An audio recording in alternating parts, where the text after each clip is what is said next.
SER Podcast. Estás escuchando el abierto de Hoy por Hoy. Cada día analizamos las noticias más relevantes de la actualidad, las claves políticas, económicas y sociales, con las voces de los protagonistas y los distintos puntos de vista de nuestros tertulianos. Tiempo para el abierto, tiempo para el análisis en Hoy por Hoy. Estamos a lunes, estamos a 7 de julio, San Fermín.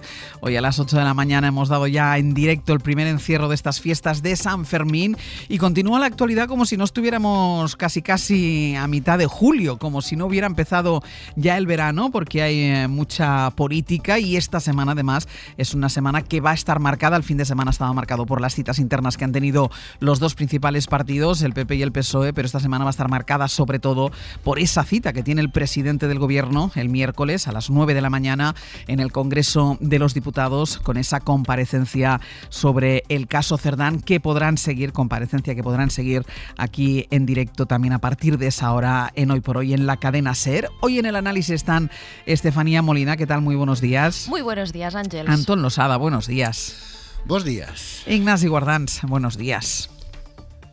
Uy. Ignasi se ha ido de vacaciones.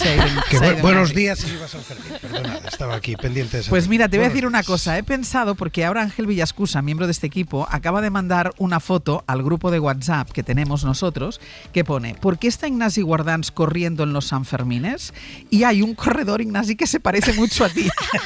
Confiesa, Ignasi, confiesa. Entonces, como todos, ahora todos no tenemos un doble. Ahora Nacho te lo va a mandar por WhatsApp. Pero claro, como no contestabas, he pensado, a lo mejor sí que era Ignasi Guardans que estaba corriendo San Fermín. ¿Te imaginas? Retransmite. Exacto. En todo caso, estaba en muchos Sanfermines, estaba en varios Sanfermines, pero no corriendo. Sin correr. Y en todo caso correría el toro en otra dirección. No, pero Ignasi se atreve con todo, él no tiene miedo. No tendría. Correr en Sanfermines no, pero he estado y por tanto muchos recuerdos siempre de Sanfermines. Estar es una cosa, correr es otro tema. Bueno, vamos a empezar, vamos a correr nosotros delante del toro de la política porque hay muchísimas cosas que comentar, porque ha sido un fin de semana muy intenso, como les decíamos. El Partido Popular ha celebrado, y vamos a empezar por el PP, después iremos al Partido Socialista, El PP ha celebrado su Congreso Nacional, algo que ha servido para reafirmar a Alberto Núñez Feijóo como líder de la formación prácticamente por unanimidad, 99, más del 99, ¿quién habrá sido que habrá votado en otra cosa? Pero bueno, más del 99% de los votos. Pero la cita grande del Partido Popular ha servido también para escenificar dos cosas. Primero, cómo se acerca el Partido Popular sin problemas y sin escrúpulos a algunos de los postulados de los ultras, de Vox, porque el PP está ahora decidido a ir a por los votantes de la ultraderecha, por los votantes de Vox, para tratar de comer terreno a la extrema derecha. Veíamos el otro día en la encuesta de 40DB para la serie El País, donde la principal fuga de votos que tenía el Partido Popular y que había aumentado en el último mes era precisamente hacia la ultraderecha, hacia Vox. David Junquera, buenos días. Hola, buenos días. Así que el Partido Popular ya habla sin complejos, habla abiertamente de propuestas como, por ejemplo, contra la inmigración ilegal, también sobre violencia machista, de la que Feijóo dijo se puede combatir sin criminalizar a los hombres. El caso es que en Génova apuestan por intentar aglutinar todo el voto de la derecha, apelando también a aquellos que son más afines a la ultraderecha, más afines a Vox. Es el plan. Ha sido el congreso más plácido en la historia del PP. Una balsa de aceite, decían algunos, un spa, decían otros, pero en ese spa se encendieron las burbujas justo al final del discurso de Feijóo, que le vino a decir a los suyos: abróchense los cinturones, próximo destino, la Moncloa. Hoy no acaba nada, empieza todo.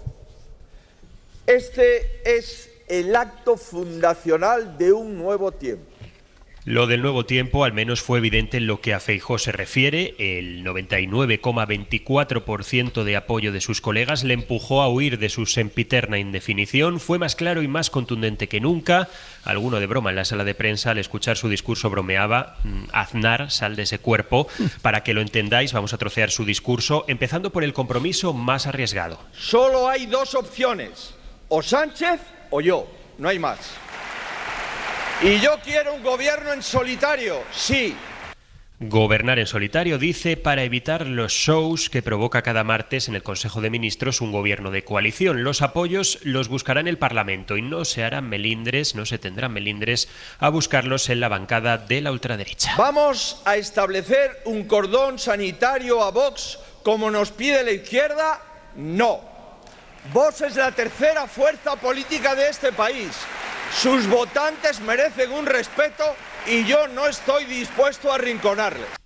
Como escucháis, mucho aplauso al dejar esa puerta abierta. Asegura que tampoco hará cordón al PSOE, como exige Vox, pero asume que con el actual PSOE sanchista, dice, no se puede pactar, aunque tendrá grandeza para alcanzar pactos de Estado. Sobre los nacionalistas, otro compromiso. No me pienso someter a ellos, seré claro y vigilante. Y la verdad es que claro ha sido.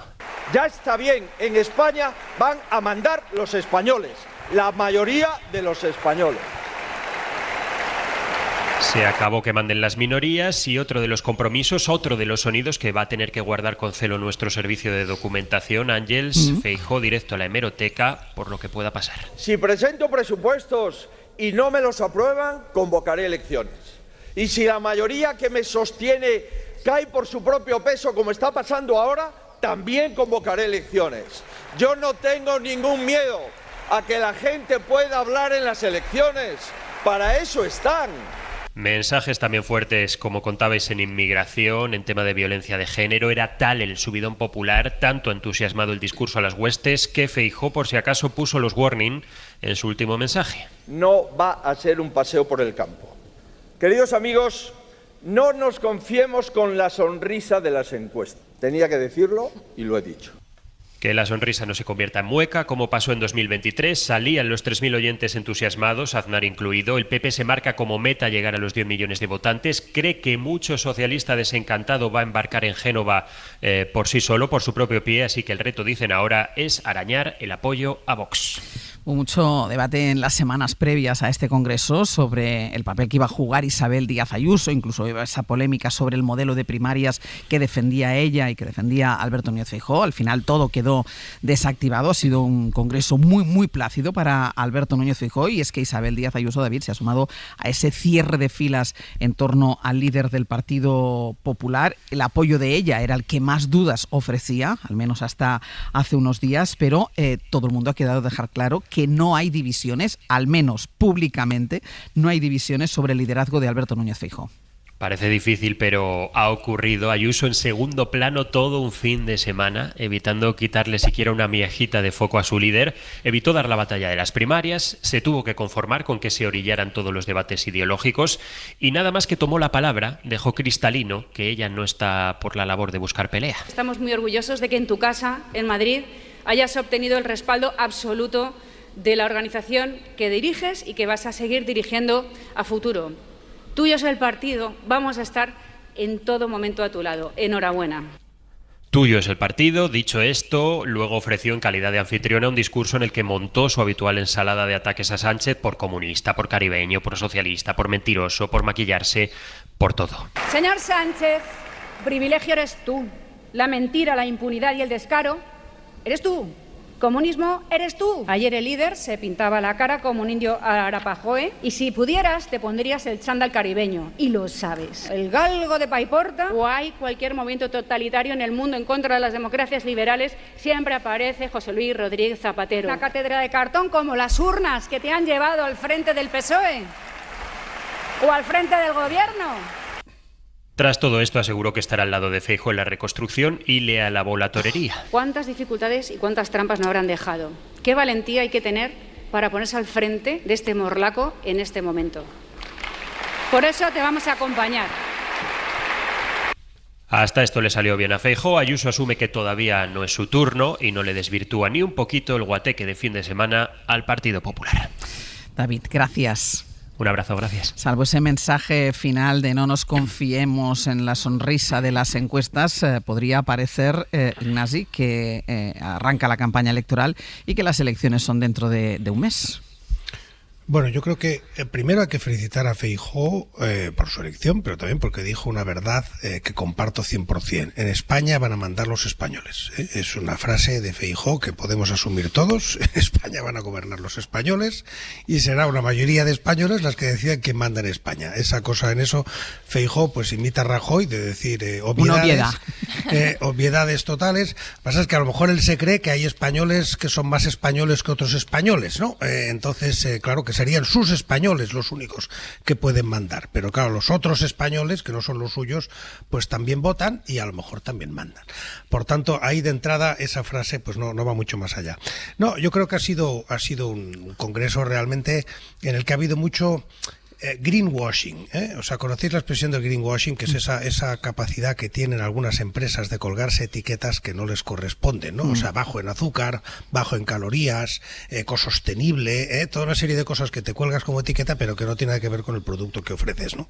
Y creo que el Partido Popular está en un esfuerzo de centro washing, de intentar colgarse una etiqueta de centro en su discurso, que sorprendentemente algunos medios le compran, o sea, y eso es parte del greenwashing, ¿no? Tú te lo pones como etiqueta y los medios, la publicidad, si no entra a comprobar qué hay dentro del producto, pues te compra la etiqueta, ¿no?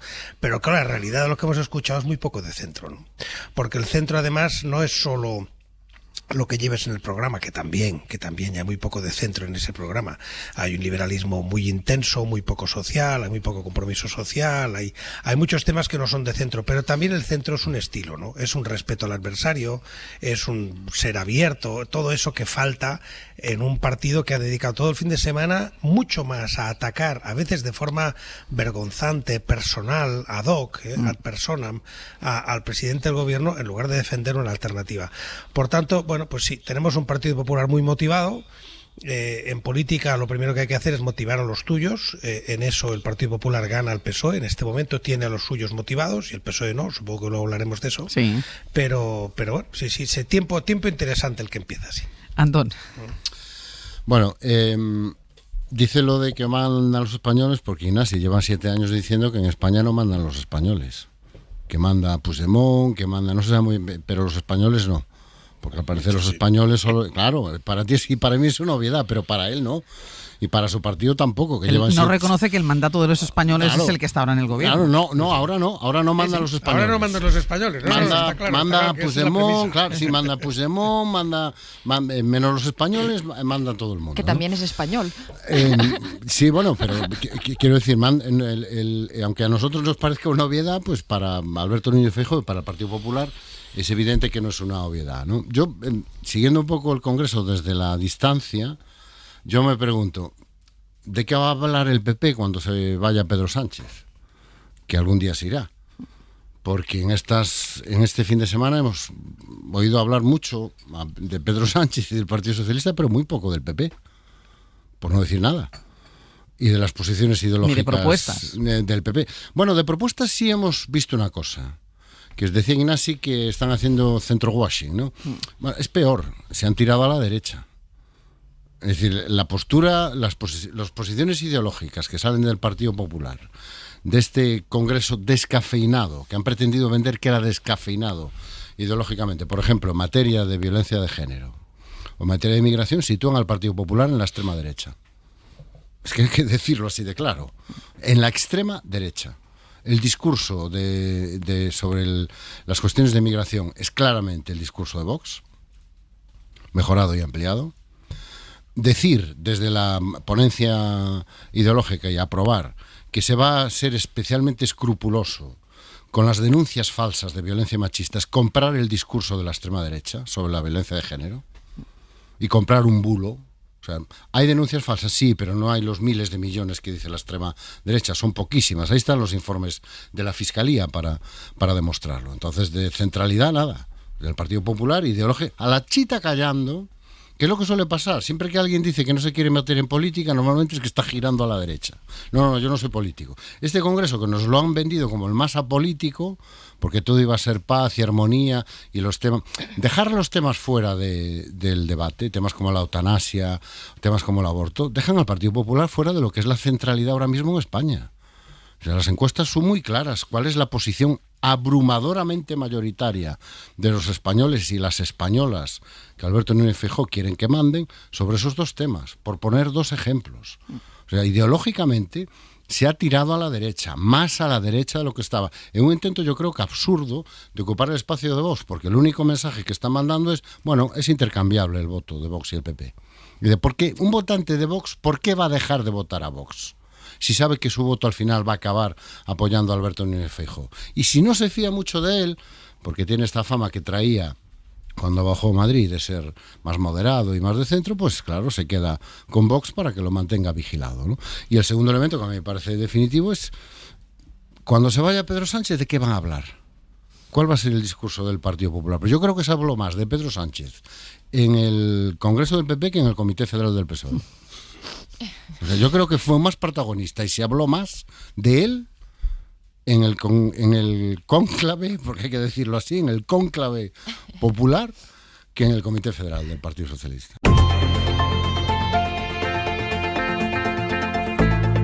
El Abierto. Ser podcast.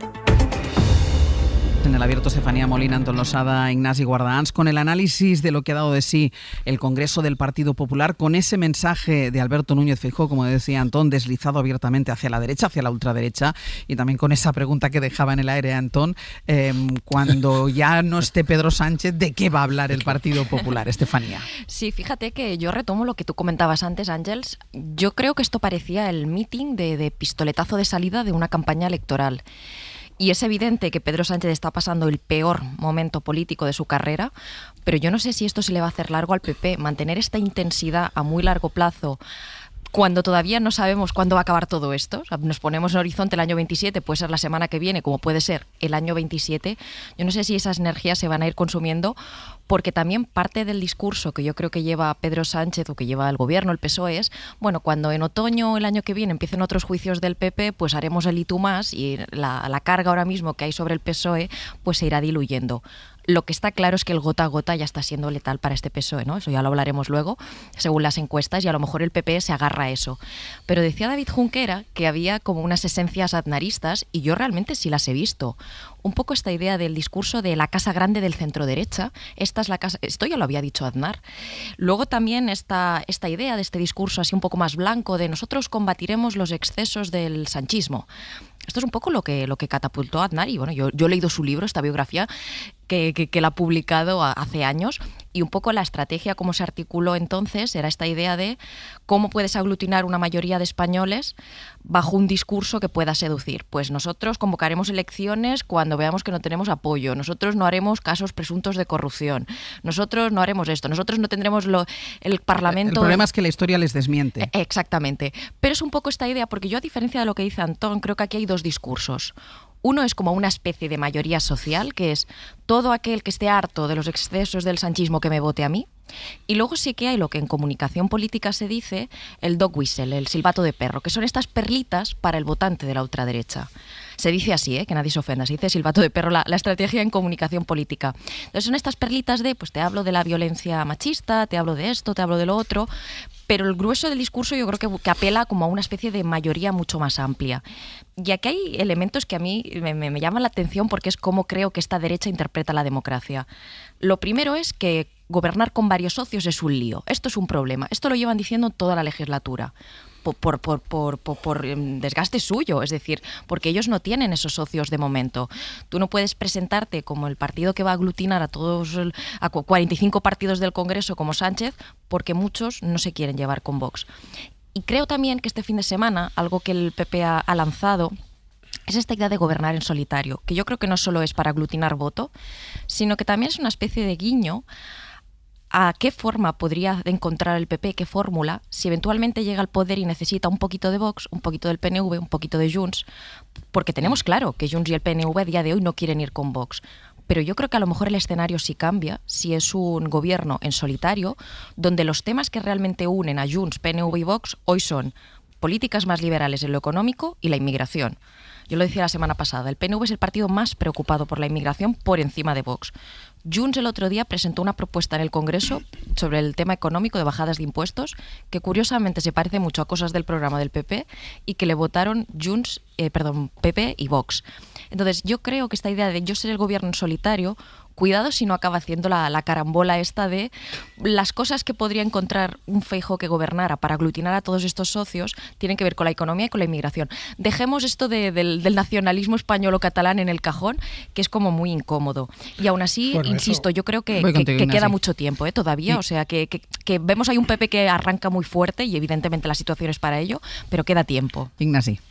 Sí, yo no tengo duda que en una parte de España, de esos españoles que ignora a veces Feijóo, efectivamente se quiere ignorar el debate territorial y fijarse solo en la dimensión económica, ¿no? Y ahí sí, claro que ahí el PP va más allá del PP, o sea, Feijóo va más allá del PP. Cuando ayer uno veía La Vanguardia y el tono con el que La Vanguardia trataba este congreso, y La Vanguardia pues es un periódico muy respetable, pero representa a quien representa. No me refiero tanto en propiedad del periódico, sino en su audiencia principal, el perfil de lector mayoritario. El perfil de lector mayoritario, ¿no? Ese perfil de lector mayoritario no pero ha estado cerca de Sánchez en la medida en que lo que venía, o ha aceptado el sanchismo, en la medida en que lo que venía de Madrid pues era un ataque, etcétera, etcétera, etcétera, o sea, todo lo que ha ocurrido en Cataluña en los últimos años. Pero en este momento es evidente que hay una mayoría de centro-derecha catalana que está en Junts y que está, desde el punto de vista de economía, de vivienda, de lo que sea, de incluso de inmigración, está mucho más cerca del PP que de Sánchez, ¿no? Eso no tengo ninguna duda. Y por tanto, efectivamente, estarían encantados en poder subirse al barco del PP y poder encontrarse con eso. Otra cosa es que no se dan cuenta, y ahí es donde están cavando su propia fosa, que en el momento en que llegue el PP al gobierno llegará también Vox, y que por tanto lo único que hará es realimentar el debate territorial, y por tanto estaremos otra vez en las mismas, ¿no? Esa es mi impresión personal. Pero yendo un poco a lo que decía Estefanía, sí creo que Feijóo intenta llegar a esa derecha que está más allá del Partido Popular y que está también en Euskadi y también en Cataluña. ¿Lo logrará? No creo. Y sobre todo lo que sí creo es que es demasiado pronto para eso. Y que estamos hablando como si hubiera habido elecciones, con quién vas a pactar, con quién no vas a pactar, cuando resulta que no hay elecciones, que es verdad que tenemos una situación tremendamente inestable y un gobierno muy, muy débil, pero hay gobierno y hay un parlamento, y en ese parlamento el PP no gobierna, ¿no? Antón. Yo no quiero amargarle las vacaciones a nadie, pero se nos está poniendo a todos un poco cara del 23, de julio del 23. El Partido Popular lanzado, ¿no? a toda máquina hacia un triunfo electoral que, como ellos mismos insisten, es inexorable, y Alberto Núñez Feijóo cometiendo el mismo error que cometió en el 23, que es pasearse por los sitios, por los platós, por las entrevistas sin decir nada, pensando que simplemente el arrastre del momento le va a llevar hacia la Moncloa, ¿no? Ese fue el error que cometió en el 2023 y yo creo que lo está volviendo a cometer con algunos agravantes, que es que en el año 2023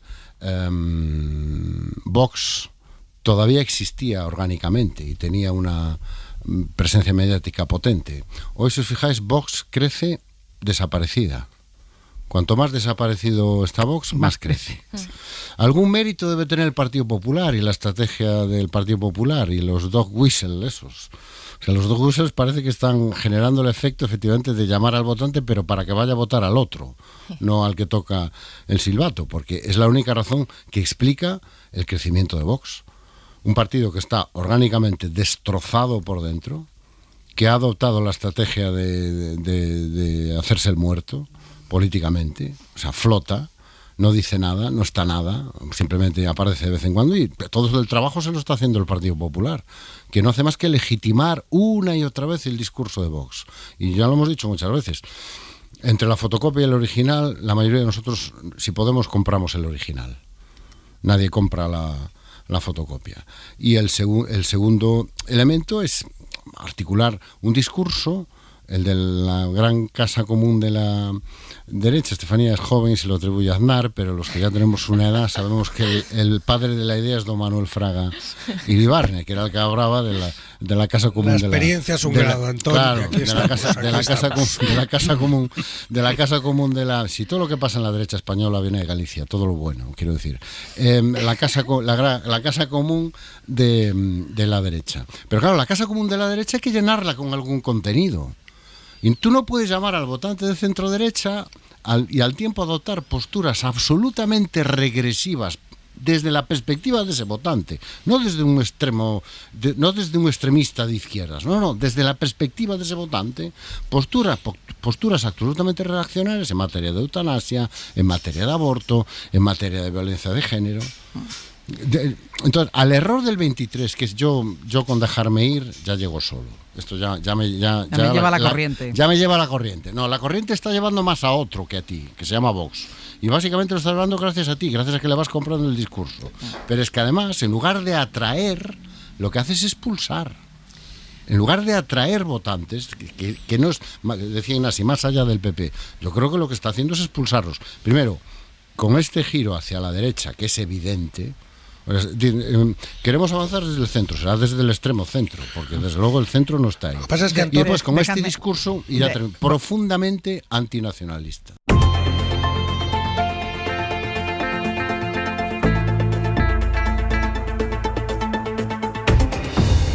En el abierto, Estefanía Molina, Antón Losada, Ignacio Gordans, estábamos todavía con el análisis de lo que ha dado así el Congreso del Partido Popular. Estefanía, que pedías la palabra antes de irnos. Sí, introducía Antón cómo se puede tomar el votante de Vox la línea que ha adoptado el Partido Popular, ¿no? O ese acercamiento que hace el PP al votante de Vox. Fíjate que yo creo realmente que para el votante de Vox el posicionamiento del PP todavía le da más alas para crecer, pero no porque ante la fotocopia eligen el original, sino al contrario, el votante de la ultraderecha lo que piensa es que el PP y el PSOE son lo mismo. Y es en lo que se insiste machaconamente desde Vox. Votáis lo mismo en Europa, sois lo mismo.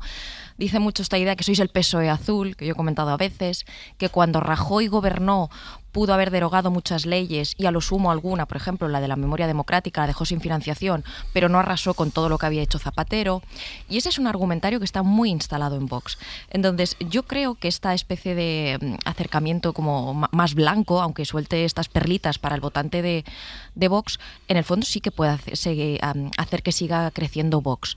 Porque es esta idea de, y encima va a gobernar el PP, nos va a dejar ahí marginados y no vamos a poder arrasar con todo lo que ha sido el sanchismo, que es lo que realmente le gustaría a la ultraderecha.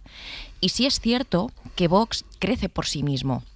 Vox a día de hoy, Abascal puede desaparecer como habitualmente ya hace, no se le ve mucho normalmente por los sitios, aparece de vez en cuando y sigue creciendo. Hay unas redes muy sólidas que yo creo que aunque el PP haga el pino puente o de pronto hiciera todo el discurso de Vox, hay mucha gente joven que ya hay una brecha generacional y no va a votar al PP.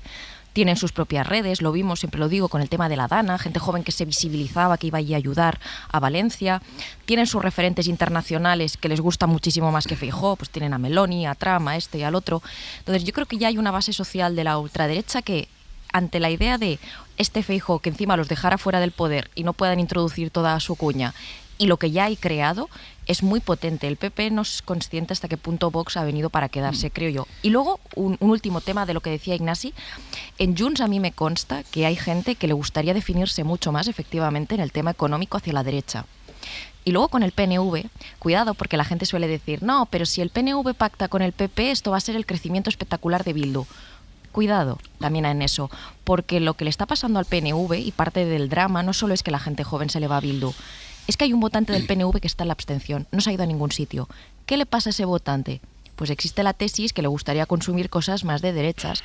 Por eso Josu Jon Imaz, cuando hizo aquella tribuna en La Vanguardia, es dirigente del PNV y hoy en Repsol, criticando el impuesto energético, criticando a los socios de izquierdas de Sánchez, yo creo que denota un clima social de un votante del PNV que no le gustan las cosas de izquierdas. Y luego el tema de la inmigración. Ignacio, que no sé si antes querías decir algo. Sí, quería una puntualización, no sé si es la palabra, una nota a pie de página, ¿no? Y es que efectivamente, y supongo que nos enlaza con otro tema que tenemos que hablar, todo este análisis está distorsionado, el que estamos haciendo aquí, sin hablar del PSOE. Y lo digo porque estamos hablando del espacio electoral, estamos todos haciendo reflexiones sobre cuánto es el trasvase de voto del PP a Vox, lo que la juventud en Vox, que estoy muy de acuerdo con esa parte del análisis de Estefanía, muy de acuerdo. O sea, efectivamente hay un voto joven que está en Vox y se va a quedar en Vox y no va a ir a votar a Feijóo, eso lo tengo claro.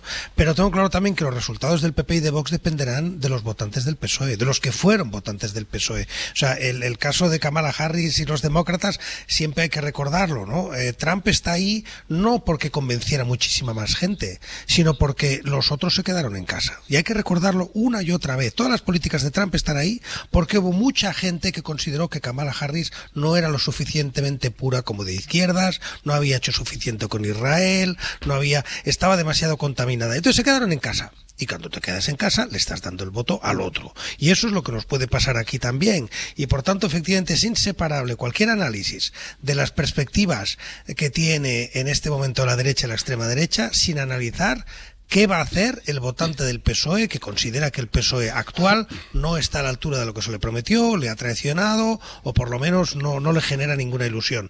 Hay mucho votante así y si ese votante se queda en casa, eso no hace falta que cambien de voto. Eso, por nuestra ley electoral, son escaños del PP y de Vox. Pues vamos a hablar del Partido Socialista, porque este fin de semana ellos han celebrado su comité federal.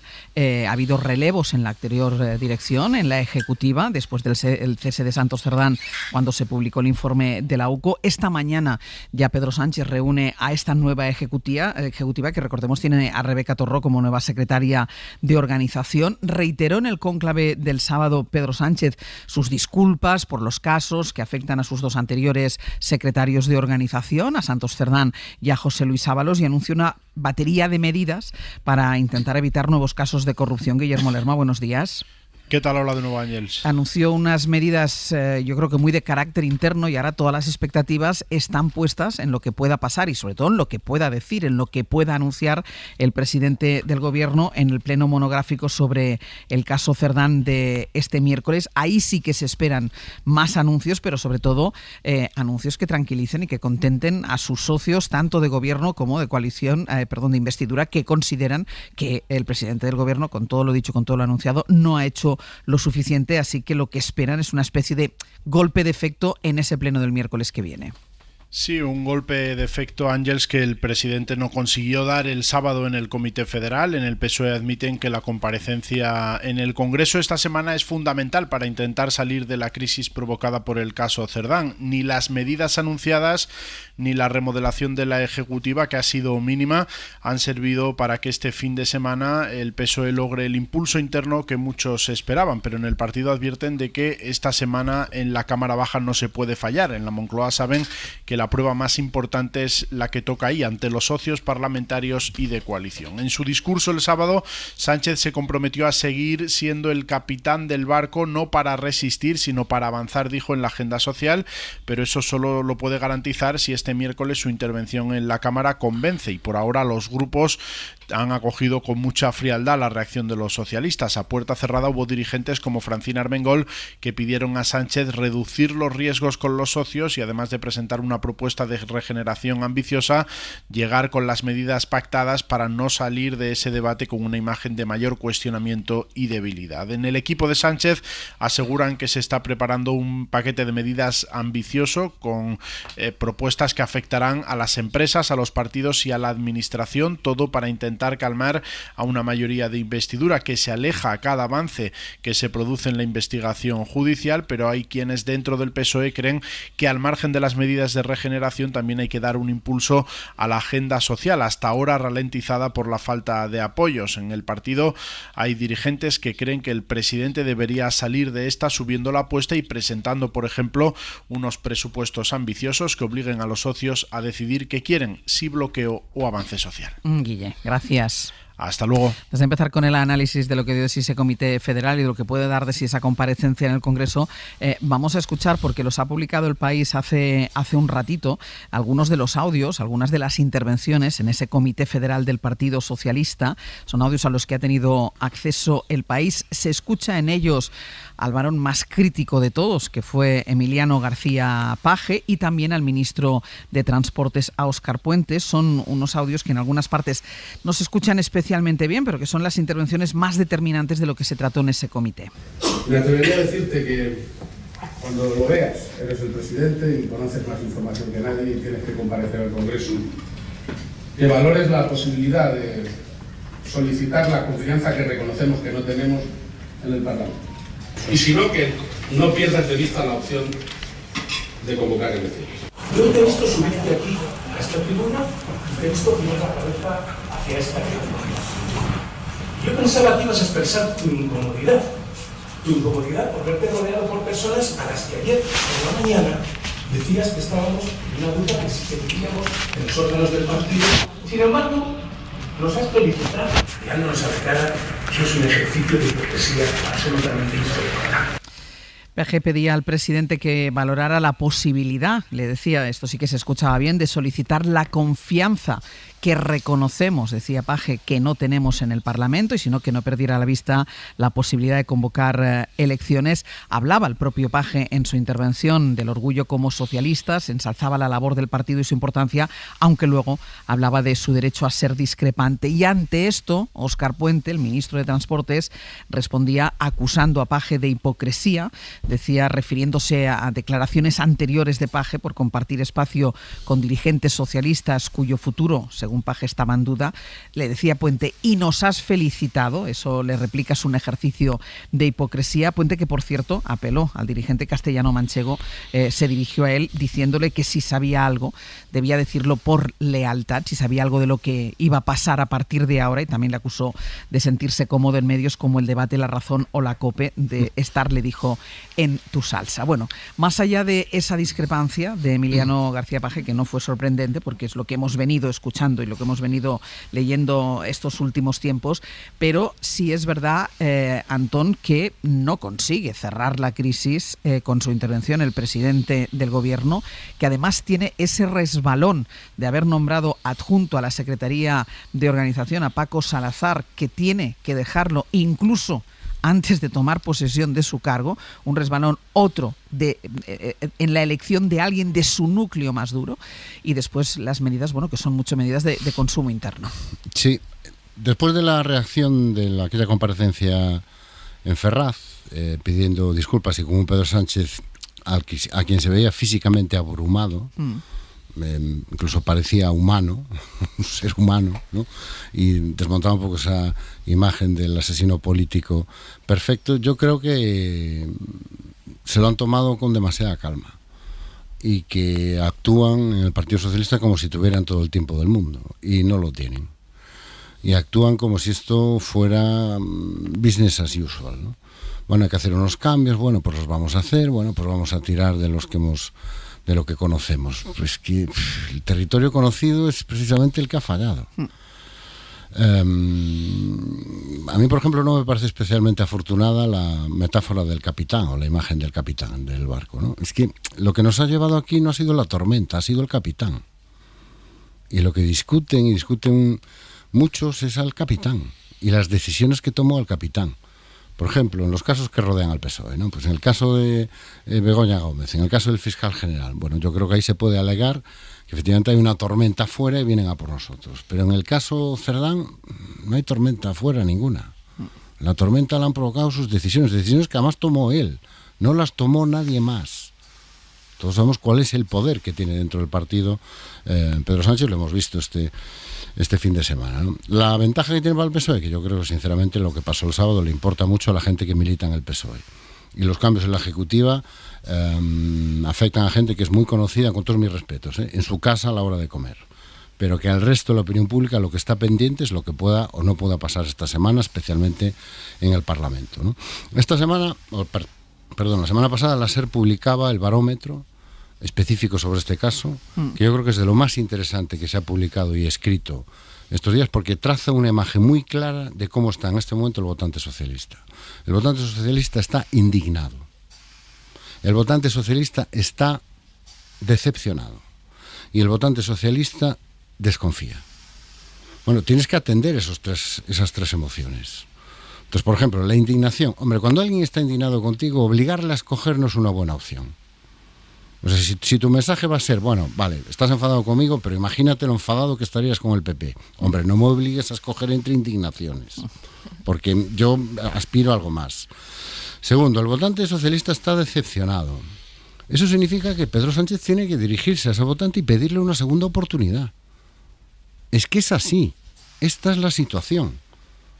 No es una crisis más, no es una crisis ordinaria, no, es todo el relato fundacional de Pedro Sánchez y el relato que ha sostenido el gobierno en los últimos 2 años, el que está amenazado, la fachosfera, todos son mentiras, hay una campaña que sigue siendo verdad, pero no tan verdad.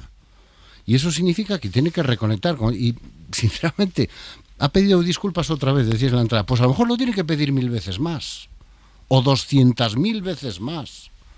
Como cuando en la vida en pareja sales un día por la noche y con perdón la cagas. Pues seguramente tienes que estar pidiendo perdón meses y meses y meses hasta que consigues recuperar la confianza. Y después el votante socialista, el votante progresista en este momento desconfía.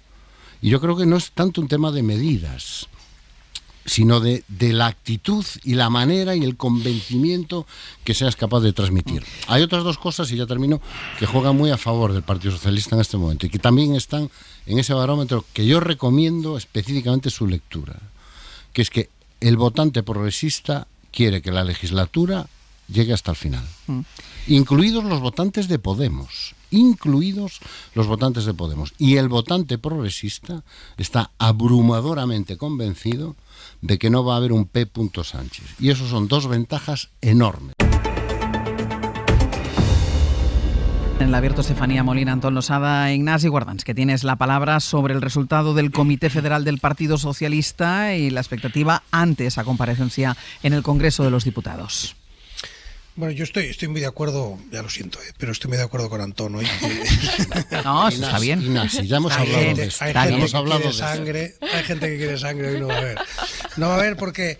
y es más, llega el detalle de que cuando escuché esa metáfora del capitán del barco, pues pensé lo mismo. Dice, oiga, no, cuidado, porque el capitán del barco está ahí cuando lo que hay es una amenaza externa, ¿no? Y entonces es un héroe manteniendo el barco frente a la amenaza externa. Pero cuando te has ido contra las rocas por decisión del capitán del barco, claro, entonces la tripulación lo que se plantea, o el equipaje, lo que se plantea es, a lo mejor hay que cambiar de capitán, o hay que reforzar el capitán, o hay que poner un adjunto. Es decir, no lo sé, porque los errores son suyos, ¿no? Y creo que eso, sin exagerar la metáfora, es lo que es importante destacar aquí y lo que da la sensación, por ahora, de que Sánchez no ha captado del todo. Lo captó en un primer momento y desde entonces parece no haberlo captado en el discurso. Sigue tratando esto como si el PSOE estuviera sometido a un ataque externo. Pero oiga, esto no es un ataque externo. O sea, esto es descubrir que había podredumbre dentro y que estaba dentro porque usted mismo o ustedes mismos, lo vamos a poner en plural, lo han tolerado. O sea, lo de Salazar lo hemos pasado muy rápido porque, claro, estamos contra la Ejecutiva, pero estamos hablando de acusación de acoso sexual en Moncloa. Es que es muy fuerte, ¿no? O sea, alguien que trabaja en Moncloa... Pero otra vez, Ignasi, de alguien del círculo muy cercano a Pedro Sánchez. Pero insisto, del círculo muy cercano a Pedro Sánchez, pero no sé cómo decirte, del círculo cercano, íntimo amigo y tal, pero en la otra punta del país. No, en el corazón del poder socialista, si me permites la expresión así muy literaria, en el corazón del poder socialista hay alguien acusado de de acoso sexual. En el corazón del Poder Socialista hay alguien acusado y en la cárcel de malversación de fondos. Hombre, esto no es un ataque externo. Entonces, mientras el Partido Socialista y su cabeza no entiendan eso y no transmitan una reacción a eso, aquí hay un problema, y hay un problema grave de desencanto, de desilusión, de desconfianza, de desconcierto. Todos los deses que uno quiera poner están juntos ahí, ¿no? Y no solo en la militancia, sino, lo decía también el otro día, en la votancia, en la gente que ha llevado al Partido Socialista al poder, que van mucho más allá de los militantes comprometidos con las siglas del partido. Decía Antón que una mayoría de progresistas quieren que continúe la legislatura. No es exactamente lo que dicen las encuestas. Las encuestas, otra cosa es que no pretendan, no haya una mayoría, las últimas encuestas, incluso esa misma que comentaba, no hay una mayoría diciendo, no, queremos elecciones. Todo el mundo sabe que, nadie sabe nada, pero intuye que se podrían perder. Lo que sí quiere una mayoría según esa encuesta, es que haya por lo menos una moción de confianza, algo que rompa la inercia. Vamos a decirlo así, lo que no cabe en democracia y no cabe en el Parlamento español y no cabe en la España actual es gobernar por inercia. Tú le das un día una patada a una pelota y esa pelota va rodando porque no hay nada que la detenga. Eso no es una manera de gobernar. Las pelotas en los gobiernos tienen que estar, para seguir girando, tienen que tener un motor en marcha, no un motor apagado. Con motor apagado no puedes gobernar. Y en este momento da la sensación de que hay motor apagado y solo se está gobernando porque sigue rodando por pura inercia, porque todavía no hay ningún obstáculo más delante y el obstáculo a lo mejor irá frenando esa pelota, pues otro informe de la UCO o otro encarcelamiento. No puede ser. Por tanto, una de dos, o se detiene la pelota, la rueda, más que la pelota, se detiene la rueda o se le pone un motor propio que se llama motor de confianza o algún otro tipo de cambio. Estefanía. Fíjate que yo soy un poco como más agorera o escéptica, porque yo no sé si realmente hoy el gobierno puede hacer algo, Pedro Sánchez puede hacer algo para que se disipe todo lo que está pasando. Se disipen las sospechas, se disipe este clima enrarecido de mucha gente, y es muy legítimo, se preguntaba, ¿pero nadie se había dado cuenta de todo esto? Yo no sé si hay una medida que de pronto borre todo esto. Porque por un lado es la sospecha, insisto, legítima que puede tener mucha gente. Tienes a un colaborador directo ahí en Moncloa y nadie te había informado de nada, no te enteras de nada. Y si es así, usted, presidente del gobierno, tampoco se entera de nada de lo que hacen sus colaboradores, nadie le informa. Y luego también el gota a gota, no nos olvidemos. Vivimos con esta sospecha que planea todo el tiempo de si hay un nuevo informe de la UCO, si hay un nuevo encarcelamiento, si hay una nueva investigación de X cosa sobre esta presunta trama. Entonces yo no sé hasta qué punto sí hay la capacidad de, bueno, pues ahora vamos a hacer durísimas medidas anticorrupción. Sí, y la semana que viene esto ya ha pasado. Un día te cubres de gloria en la OTAN y a la siguiente te encarcelan a Cerdán. O incluso, ¿cuál es la disposición real hoy de los socios de apoyar una cuestión de confianza? Yo creo que muchos a lo mejor se desmarcarían y no apoyan. No quieren que gobiernen la ultraderecha y la derecha, pero muchos se desmarcarían. O incluso, ¿realmente los socios están dispuestos a asumir el coste de apoyar unos presupuestos? Porque hoy acercarse a Sánchez con este gota a gota judicial, creo que para muchos socios es radiactivo. Entonces yo no sé si existe algo que se pueda hacer. Y luego, al margen de eso, en el PSOE hemos visto como las dos almas, Paje y el puentismo, ¿no? Por así decirlo. Pero, no sé, a mí me da la impresión que si Sánchez quiere continuar hoy, para el propio partido ya es muy lesivo. Encuestas hay muchas, ¿no? Cada uno le puede poner el foco donde quiera. Pero ya dicen que el PSOE está asumiendo mucho desgaste con todo esto. Los socios asumen desgaste. El papelón que ejerce Yolanda Díaz está muy cabreada, pero al final del día la gente sabe que tampoco tiene mucha capacidad de incidir o de hacer nada, a no ser que se quiera ir del gobierno. Y por último, el tema de Santos Cerdán, porque no me parece menor para las feministas del PSOE, y a mí me sabe muy mal Santos Cerdán, Paco Salazar, para las feministas del PSOE, a mí me sabe muy mal cómo hoy la gente está arremetiendo contra ellas, es que no decíais nada, estabais ahí muy calladitas. Yo creo que sobre las feministas del PSOE, lo primero, respeto, porque ha pasado algo que yo sí creo que hay que criticarlo. Este PSOE, por mucho que ha hecho muchas leyes feministas y las vicepresidentas han tenido un papel muy importante, vemos que el núcleo duro al final del presidente prácticamente siempre han sido hombres, en el partido y en la Moncloa. Núcleo duro del poder y que toma las decisiones estratégicas. Y resulta que cuando pasa todo esto, Pedro Sánchez monta un acto como, no sé, para cubrirse de más gloria y con todo de mujeres, jaleándole, aplaudiendo, mujeres del PSOE. No sé, yo he visto como si se usara la imagen de las mujeres, que pobrecitas, que no han hecho nada en todo esto, un poco para limpiar todos los demás escándalos, y luego se coloca a una secretaria de organización justo cuando los hombres han hundido el barco.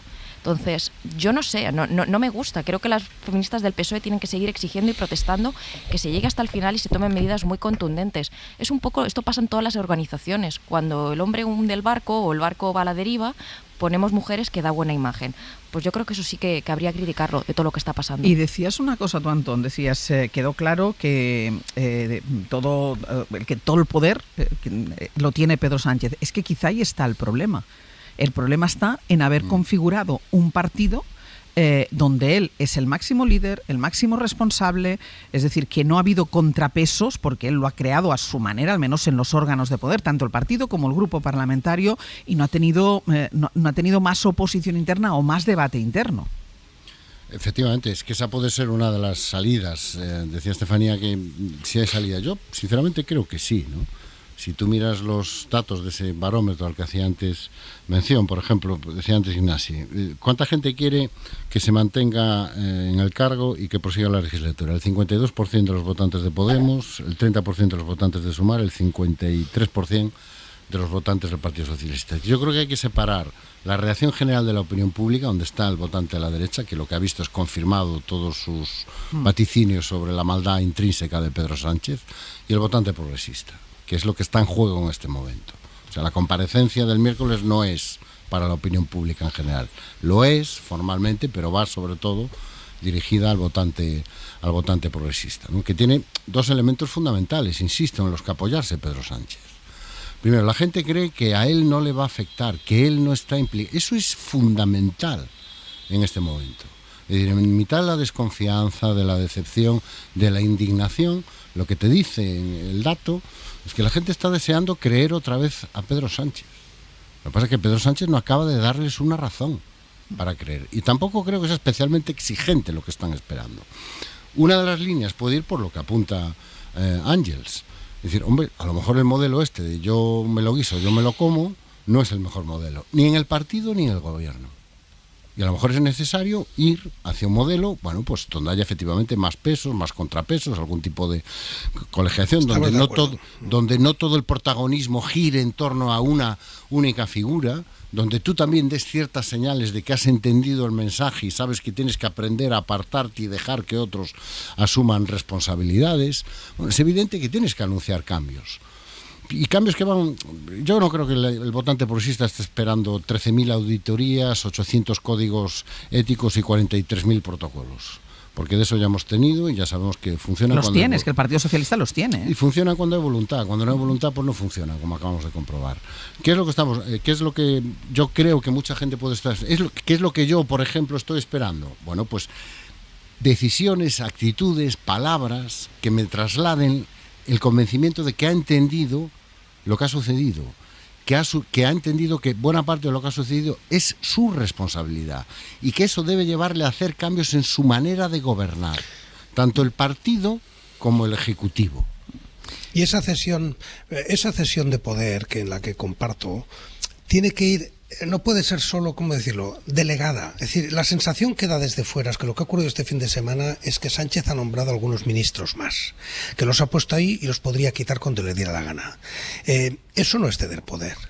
Eso es simplemente, bueno, pues delegar algunas funciones porque estás demasiado ocupado y vas a poner a gente ahí que depende de ti y que está ahí como dicen en Estados Unidos, sirven a la voluntad del presidente, o sea, al placer, at the pleasure of the president. Claro, eso no es lo mismo que un gobierno, no digo colegial, asambleario, no digo eso, está bien que haya un líder, pero una sensación de que en el PSOE gobierna más gente, de que eso es un equipo, y un equipo que toma decisiones colegiadamente, conjuntamente, y no un solo líder que de repente sí tiene en la Ejecutiva Federal una serie de personas que pone el viernes por la mañana y que podría quitar el martes por la tarde. Eso no refuerza para nada esa sensación de hiperliderazgo que hace daño, y que además refuerza a la derecha, porque si enlazamos esta conversación con la anterior, ¿por qué se puede atacar de esta manera a Pedro Sánchez? ¿Por qué es tan vulnerable? Porque efectivamente Sánchez y el PSOE son hoy una misma cosa. Y eso ni siquiera en tiempos de Felipe González más fuerte fue así. Ni siquiera tampoco en los tiempos de Zapatero fue así. Nunca ha sido así, excepto en la época de Pedro Sánchez, en la que hay una identidad absoluta y total entre Pedro Sánchez y su partido, de forma que cualquier persona que gobierna en su partido, incluidos en este momento los líderes autonómicos, excepto aquellos que han ganado las elecciones, como el caso de Illa, que están ahí por voluntad directa y explícita de su secretario general y les podría quitar cualquier día. Eso no es un partido, eso es un hiperliderazgo que hace mucho daño, especialmente cuando efectivamente se comprueba que el líder ha cometido errores. Estefanía. Sí, a ver, el estilo de liderazgo de Pedro Sánchez siempre ha sido muy presidencialista. Desde el principio lo ha sido en la Moncloa, él permanece y pasan los ministros, hemos visto muchos ministros pasar, muchas remodelaciones de gobierno, y lo ha sido en el partido. Tenemos hoy un PSOE muy cesarista, lo decimos a menudo.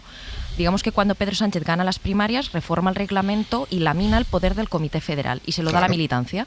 Por un lado es aquella filosofía de son partidos más democráticos aquellos donde la militancia pone al líder, sí, pero al final la militancia siempre ratifica al líder que ha puesto. Y luego eso también tenía que ver con que los varones lo habían echado. Hoy el Comité Federal no lo puede echar. Por eso los comités federales han cambiado de tónica. En este hemos visto ese enfrentamiento paje-puente, pero antiguamente era que yo era un gallinero, allí se enfrentaban todos contra todos. Hoy no, hoy es más de asentimiento, de cierre de filas, o lo era hasta ahora, o realmente no tienen poder los varones para echarlos y mañana están muy cabreados. Entonces, este es un tema, esta especie de presidencialismo. Ahora bien, tampoco hay que idealizar el pasado. Yo creo que en tiempos de Felipe González también había otras formas, como aquello que decía Alfonso, al que se mueva no sale la foto, de que el secretario general o el líder del partido tuviera mucho poder. Ya fuera vía carisma político, carisma personal, o vía que al final dentro de los partidos todo el mundo tiene mucho poder. Había una estructura que a lo mejor te facilitaba. Es diálogo, no es interrupción. Había partido, no había ese cesarismo que hay en este momento. Sí. Y de hecho, quien se mueve no sale en la foto, ya lo decía el número 2. O sea, que ya con esa cita ya estás recordando que por lo menos eran 2. No, sí te digo, ¿no? Lo digo por tampoco no idealizar otros tiempos del pasado, pero es evidente que sí que había una estructura. Había estructura, exactamente, no movimiento alrededor de una persona. Que permitía contrapesos, y también era un PSOE donde los varones tenían entidad propia. Y esta es la segunda pata. ¿Por qué este PP de Feijóo es tan fuerte? Porque los varones hacen de su capa un sayo. Si Ayuso quiere parecerse a Vox, se lo parece. Si Juanma Moreno se quiere parecer al PSOE, se lo parece. Los varones tienen mucha entidad propia y por eso Feijóo va como a rebufo de ellos. Él no tiene tanta entidad ahora mismo porque no vemos su programa, lo tiene ahí un poco escondido. Pero luego, en este PSOE, Sánchez ha colocado a las principales figuras de su liderazgo, María Jesús Montero en Andalucía. A los ministros. Exacto. A los ministros. Óscar López en Madrid. Entonces, ¿qué discurso propio pueden tener estas personas? Ninguno. Para lo bueno y para lo malo llevan el discurso de Pedro Sánchez. Son Pedro Sánchez. Sí. No ha permitido regeneración propia en los territorios. El único es Paje, que tiene ahí su discurso propio, más parecido o menos al del PP. Yo creo que Sánchez no ha permitido que exista una alternativa. Y esto va a ser lesivo si el día de mañana él se marcha. ¿Dónde está la cantera? Y había mencionado antes Estefanía a los socios de coalición. Decía, vemos a Yolanda Díaz muy enfadada, pero tampoco va más allá. Es verdad que ya han salido en Sumar diciendo que lo que han visto en este Comité Federal que no es ni de lejos suficiente para calmarse. Ana Fernández Vila, buenos días. ¿Qué tal, Áñez? Buenos días. Ellos insisten en que el PSOE todavía está en estado de shock y elevan la presión para que Sánchez acepte sus propuestas con las que quieren atajar la corrupción. Sí, en Sumar crece por minutos la preocupación, eso es por lo menos lo que nos trasladan, porque siguen viendo al PSOE bloqueado, sin adoptar las medidas contundentes que creen que servirían para empezar a zanjar la crisis de credibilidad abierta por el caso Cerdán, en la que temen verse arrastrados ellos también. El Comité Federal del PSOE no ha calmado ni mucho menos su inquietud y su malestar con sus socios, así que Sumar arranca la semana moviendo ficha para elevar aún más la presión. Acaban de anunciar que van a presentar por su cuenta en el Congreso una proposición de ley para crear una agencia anticorrupción. Es una de las principales medidas que le piden al PSOE, y también anuncian que impulsarán en el Consejo de Ministros, esto sin visos de prosperar porque lo tiene que aceptar el PSOE, dice que van a impulsar la retribución de permisos por crianza que llevan peleando desde el inicio de la legislatura. El ministro Urtasun ya avisaba ayer de que si el PSOE no se mueve, lo harán ellos. Con resistir no es suficiente. Y tratar de alargar una legislatura sin hacer nada de forma agónica, como está demostrando el Partido Socialista, que está en los últimos días completamente bloqueado, no va a ser una solución. Y por eso hoy quiero decirles de una manera muy clara que nosotros no vamos a esperar al Partido Socialista para desarrollar con toda la potencia una agenda contra la corrupción. Fuentes de Sumar insisten en que la parálisis y el maquillaje no son una opción, que el PSOE tiene que empezar a asumir la gravedad del escenario, pero el socio minoritario sigue rechazando salir del gobierno porque creen que la alternativa es peor. Ni siquiera verbalizan esa amenaza y tampoco piden una moción de confianza. Así que lo que les queda es elevar la presión para tratar de arrancarle al PSOE medidas y, si no, por lo menos retratarles, que es lo que va a ocurrir si Sánchez no acepta, por ejemplo, estas dos propuestas que comentábamos. Una es la creación de esa agencia anticorrupción, que forma parte de la batería de propuestas que Sumar ha puesto sobre la mesa, entre las que también figuran la inhabilitación de 20 años a empresas corruptoras para contratar con la administración pública o multas a los partidos por las corruptelas de sus miembros. Ana, gracias. A vosotros. Claro, escuchábamos a Urtasun diciendo que con resistir no es suficiente, pero Antonio, ellos también están resistiendo dentro del gobierno.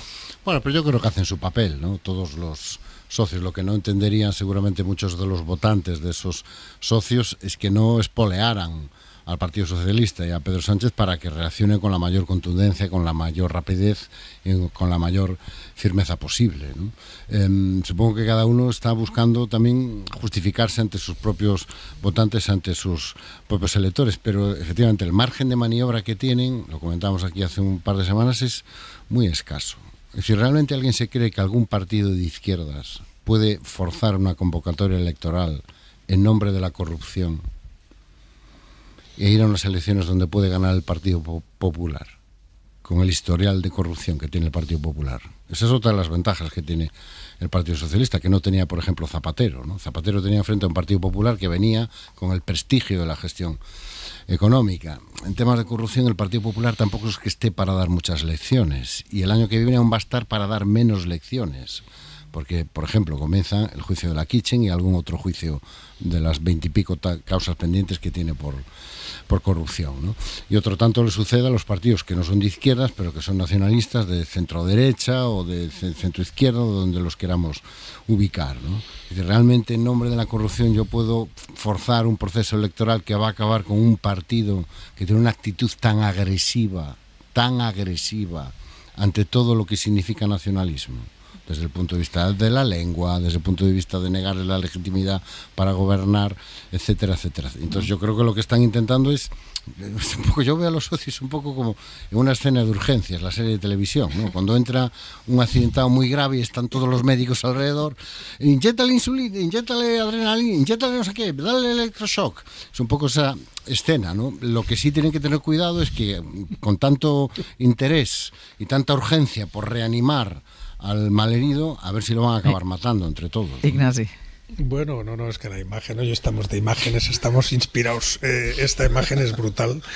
Es que no me digas que no es tal cual. No, la imagen es brutal. Lo que ocurre es que, bueno, es un poco complicada porque efectivamente algunos de los que están ahí tomando decisiones tampoco tienen demasiada experiencia, ¿no? Y por tanto, claro, y tampoco está muy claro si se preocupan de la salud del paciente o de salvarse a sí mismos, ¿no? Porque si estuvieran todos pendientes de verdad del paciente, pues a lo mejor esa imagen sería buena.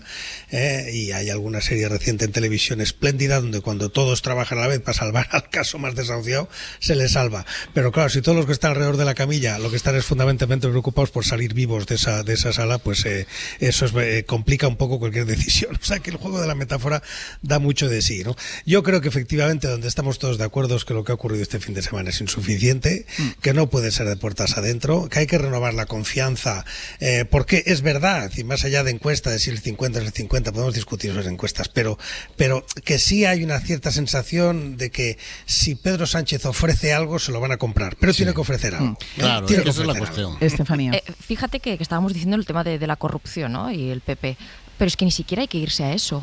¿Qué hacía Mazón entrando jaleado al auditorio en el cónclave del PP? Entre abrazos. Es que a nadie se le cae el alma a los pies en ese partido. Es que realmente, o sea, si nos ponemos Pero no se le cae. Cuidado con creer que como están corruptos... Volvemos a lo de Trump. A mí me gusta mucho repetir lo de Trump, ¿eh? La idea de que como Trump está condenado nunca ganará unas elecciones. No, pues no es así. Y por tanto en España estamos igual. No nos creamos que los procesos del PP van a hacer daño a Feijóo. Creo que eso es una premisa de análisis errónea. No, lo decía en el tema de hay gente las que cosas cree que luego, el PP sufrirá por los procesos de la Gürtel. Los procesos de la Gürtel le pasarán a Feijóo como el agua sobre la piedra. Yo creo que lo que le haya podido pasar. Y por último, quiero insistir, las feministas del PSOE no merecen ser metidas en este saco. Hay una entrevista de Adriana Lastra en El País muy interesante que dice que a ella le gustaría que los hombres buenos de su partido pues que no permanezcan en silencio cuando vean ciertas actitudes. Y por cierto, ella y Andrea Fernández, la portavoz de Igualdad, salieron mientras otras personas eran ratificadas, Santos Cerdán y otros. Yo estoy de acuerdo contigo, Ignasi, que no pensemos que los casos pasados del Partido Popular le pasarán factura a Feijóo, pero, hombre, destacar el ejercicio de hipocresía, por llamarlo de alguna manera suave, hecho por José María Aznar y por M. Rajoy en ese congreso del Partido Popular, o sea, que sepan que nos hemos dado cuenta, que no somos tontos, que hable en el tono que habla José María Aznar, que tuvo parte de su Consejo de Ministros en la cárcel, que hable Mariano Rajoy, que tiene imputado a su ministro del Interior por la Policía Patriótica, que, hombre, que nos hemos dado cuenta, que no nos chupamos el dedo. A mí ese ejercicio de hipocresía es verdad que no le pasará factura, pero yo creo que es importante recordar de dónde venimos y decírselo. Todo pasa factura, ¿eh? Sobre todo si no eres capaz de distanciarte y de desmarcarte. Es decir, al final, hemos hablado alguna vez de este asunto. Es decir, en el juicio de la Gürtel se habló de la sede del Partido Popular en Génova, pagada en dinero negro. Bueno, ahí comparece Alberto Núñez Feijóo todas las semanas. O sea, esa sede sigue pagada en negro, que yo sepa. Déjame, y lo más maravilloso de todo, que lo vi ayer, que en la credencial del Congreso del Partido Popular a Mariano Rajoy ponía M. Rajoy. Como pone el nombre en la credencial, el suyo era M. Rajoy. No está claro todavía. Dejadme que cierre todo esto, porque hoy Miguel Ángel Campos, buenos días.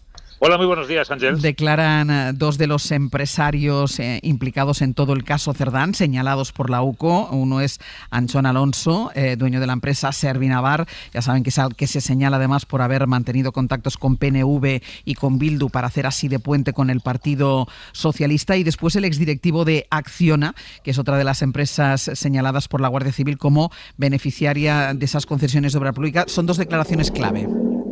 Sí, son de las más relevantes porque en principio tanto Fernando Agustín Merino, el directivo de Acciona en Navarra, como Anchón, junto con Koldo y Santos Cerdán, pergeñaron esta supuesta trama de amaño de obra pública a cambio de comisiones desde Navarra, desde los años 2015, 2016, y luego la exportaron supuestamente, según la investigación judicial, al Ministerio de Transportes. El primero en declarar es Anchón Alonso, que se encuentra desde las 9 de la mañana aquí en el interior del Supremo esperando a su declaración. Y bueno, Alonso, al que le une desde hace más de 20 años una amistad profunda con Santos Cerdán. El propio Santos Cerdán dijo que sus contactos o su red de relaciones fue importante para él a la hora de contactar de negociaciones políticas con el PNV y con Bildu. A Anchón Alonso, en el registro a su empresa, Servinavar, le localizaron un contrato privado por el que cedía el 45% de sus participaciones a cambio del pago de 6.000 euros a Santos Cerdán. Esta empresa habría sido utilizada para vehiculizar ese amaño de contratos al presentarse en UTE con Acciona. Y el responsable de Acciona en Navarra hasta abril de 2021 fue Fernando Agustín Merino, que es el que va a declarar a continuación. A Fernando Agustín Merino se le atribuye la mayor parte del pago de los 620.000 euros en concepto de comisiones. Pues veremos qué es lo que da de sí estas dos declaraciones, decimos importantes, de dos de los empresarios a los que señala la UCO por el pago de estas mordidas. Campos, seguimos pendientes. Hasta luego. Y luego dos cosas que tienen que ver también con la actualidad, en este caso internacional, pero una de ellas afecta a España, que es la negociación de los aranceles entre Estados Unidos y la Unión Europea. Enrique García Pozo, buenos días. ¿Qué tal? Buenos días. Porque esta madrugada hemos sabido que los aranceles entrarán en vigor el 1 de agosto, al menos esto es lo que ha dicho entre el sonido de los motores de los aviones, como siempre, Donald Trump. ¿En qué punto está la negociación con la Unión Europea? Bueno, aquí en Bruselas, Ángels, han ido rebajando las expectativas a medida que han ido avanzando las semanas y ahora ya se habla de un acuerdo de mínimos o principio de acuerdo, lo dijo von der Leyen el jueves en Dinamarca.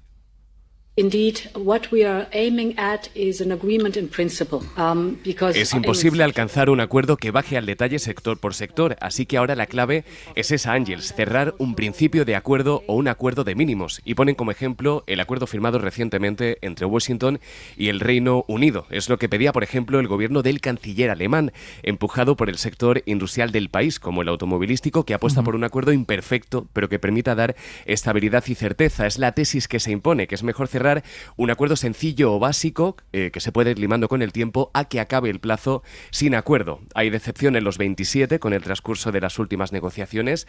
El viernes por la tarde se informó a los embajadores del minuto y resultado. Ahí se explicó ese último escollo de la postura estadounidense, la amenaza de aranceles del 17% para los productos agrícolas. Así que sin visos de un acuerdo inminente, entramos en la fase crítica y en las últimas horas para llegar a un pacto, y fuentes comunitarias admiten que la imprevisibilidad de Donald Trump obliga a no descartar ningún escenario o continuar una negociación agónica prácticamente hasta el último minuto. Enrique, gracias. A vosotros. Y todo esto mientras Donald Trump se reúne con Benjamin Netanyahu. Pablo Morán, buenos días. Hola, Ángels, buenos días. Esto después de ese anuncio de tregua que hizo el presidente de los Estados Unidos. De momento Netanyahu no habla de esta posibilidad, aunque en Estados Unidos presionan para que se firme ya un alto el fuego. Bueno, lo que ha hecho el primer ministro israelí es tirar por la calle de en medio este fin de semana. Ha enviado una delegación a Qatar para demostrar a Trump que tiene voluntad de negociar, pero su oficina emitió también un comunicado en el que se mostraba inflexible a negociar condiciones con Hamás, que es algo que no quieren sus socios ultras y de hecho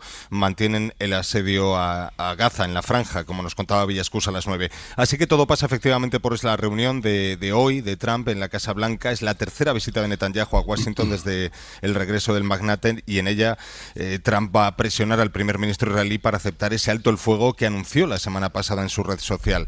Hamás ha dicho que la propuesta es positiva, aunque quedan detalles por negociar, advierte la organización palestina, y a Trump esa respuesta pues le parece bien de entrada. Tanto que insiste en la inminencia de ese alto el fuego con Hamás. Anoche volvió a decir que esto puede pasar esta misma semana, aunque esto lo lleva diciendo ya 15 días. Uno de los asuntos por resolver sigue siendo la retirada de las tropas israelíes para poner fin al conflicto y el gobierno de Netanyahu, Ángels, no parece estar muy por la labor de momento.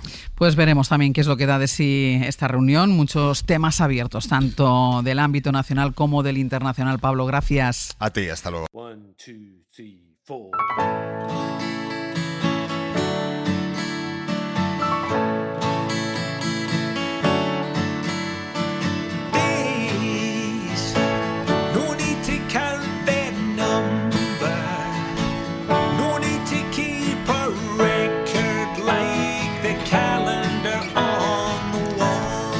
Vamos a ir terminando ya el abierto. Están aquí Sergio Castro y Pepe Rubio. Buenos días. ¿Qué tal? Buenos Además, días. Sergio Castro muy bien ataviado por el día que es, San Fermín. Sí, y con tu pañuelico. Sí, porque no conozco más encierro que el de la cadena SER y porque, de hecho, jamás he estado en Pamplona. Ya, pero mira... Pero me ha dicho Brian Pérez... Pero te queda bien. Sí. Tú como Oye, guardans tienes cara de corredor, ¿eh? Pues vamos a ver. Ay, madre. El pasillo ese de Gran Vía da para correr. Da para correr. Para arriba y para abajo. Y no bien, veas, Antón, las cogidas que hay, ¿eh? Debo decir que hay cornadas, ¿eh? En ese Algunas pasillo. ya. Hemos visto la foto y efectivamente era Guardans. Era Guardans el que estaba corriendo en Esta este foto. Hay mucha jornada y poco burladero, me parece. a mí. Venga, vamos con lo que vamos a hacer a partir de ahora. Bueno, esta es una semana especial, diferente, porque vamos a ir finiquitando hasta el mes de septiembre lo que ha sido el programa habitual del Hoy por Hoy. Sí, Así que vamos a ir cerrando la persiana. Hoy empiezan las últimas cosas, las últimas secciones de este lunes. Será la última vez hasta septiembre que escuchemos los consejos reparadores de Bob Pop, pero pueden hacerlo este último día llamando al 900-100-800, contándoles lo que les preocupa, de qué quieren que le asesoren. Bueno, pues ahí estará Bob Pop para dar su última recomendación de temporada.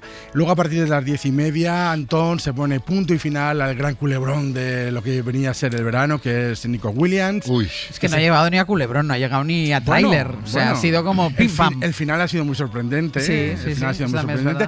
Pero sobre todo vamos a hablar del calendario. Sobre todo el pasado martes ya hay calendario y vamos a preguntarnos con Rafa Caballera y con Galder Reguera cómo nos condiciona algo como es el calendario de fútbol, cómo nos estructura, cómo hay que mirarlo para saber cómo va a ser luego tu vida si quieres respetar el calendario de fútbol. Vale. ¿Qué más? El artesano Pablo Ortiz. ¿Cómo que si quieres? No hay otra opción. Bueno, hay gente que no le gusta la el liga fútbol. marca el año. Eso yo estoy de acuerdo. Y los cuadros también. Y los cuadros. Deja que Pepe Ruiz trae cuadros, trae arte. Yo traigo cuadros que del artesano porque nos vamos a mostrar cuadros que nos enseñan a disfrutar de este verano. Hay que ver pintura, hay que dejar el fútbol ya y dedicarnos al arte. El arte es el futuro. Bueno, algún gol es arte, ¿eh? Sí, y algún gol es arte. Sí, algún raquetazo del Alcaraz también. Bueno, Mitos 2.0. Estos intelectuales. Sí, estos somos muy intelectuales. Mitos 2.0, hoy vamos a hablar, estamos en San Fermín, viene Sergio con su pañuelo. Pañuelico, ¿se dice? Pañuelico. Bueno, pues vamos a hablar de fiestas cansinas. Las fiestas terminan siendo cansinas, es decir, no solo San Fermín, que no vamos a hablar de San Fermín exclusivamente, hablar de la Feria de Abril, de Fallas, de San Juan, de todas estas grandes fiestas que se van enlazando durante la primavera, el verano, incluso hasta que llega el Pilar en el otoño. No, pero no vamos a hacernos enemigos hoy. No, enemigos no. No, es como la sobreexposición. Vale. Y es más, sobreexposición incluso de la gente que no va a esa fiesta, pero que terminan criticándola, ¿no? Tema peliagudo. Vamos a ver cómo termina. Estefanía Molina, Antón Losada, Ignacio Guardans, feliz verano. Feliz verano, Ángel. Igualmente. Adiós. Para no perderte ningún episodio, síguenos en la aplicación o la web de la SER, Podium Podcast o tu plataforma de audio favorita.